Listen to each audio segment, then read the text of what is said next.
ইরানকে ঘিরে যুদ্ধের প্রস্তুতি জোরদার। ইসরায়েলে পৌঁছাচ্ছে আরও 10 মার্কিন রিফুয়েলিং বিমান। মধ্যপ্রাচ্যে যুদ্ধের আবহ যত ঘনীভূত হচ্ছে ততই বাড়ছে সামরিক প্রস্তুতি। নতুন করে উত্তেজনার পারদ বাড়তেই ইসরায়েলে আরও 10টি জ্বালানি সরবরাহকারী রিফুয়েলিং বিমান পাঠানোর সিদ্ধান্ত নিয়েছে যুক্তরাষ্ট্র। এমন তথ্য প্রকাশ করেছে টাইমস অফ ইসরায়েল। জানা গেছে, নতুন বিমানগুলো পৌঁছালে বেন গুরিয়ন বিমানবন্দরে অবস্থানরত মার্কিন রিফুয়েলিং বিমানের সংখ্যা হবে 40। বর্তমানে সেখানে 30টি রিফুয়েলিং বিমান রয়েছে।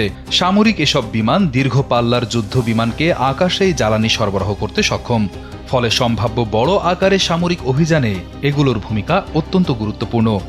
৪৫ বছর ধরে কোটি মানুষের আস্থায় পাইপের বস আরএফএল পাইপ। এদিকে সামরিক প্রস্তুতির প্রভাব পড়তে শুরু করেছে বেসামরিক বিমান চলাচলেও। বিশেষ করে জুলাই ও আগস্ট বেন গুরিয়ন বিমানবন্দরের সবচেয়ে ব্যস্ত মৌসুম। সেই সময়ে সামরিক উপস্থিতি বেড়ে যাওয়ায় বিমানবন্দর পরিচালনা ও যাত্রী সেবা দুটোর উপরই বাড়তি চাপ তৈরি হয়েছে।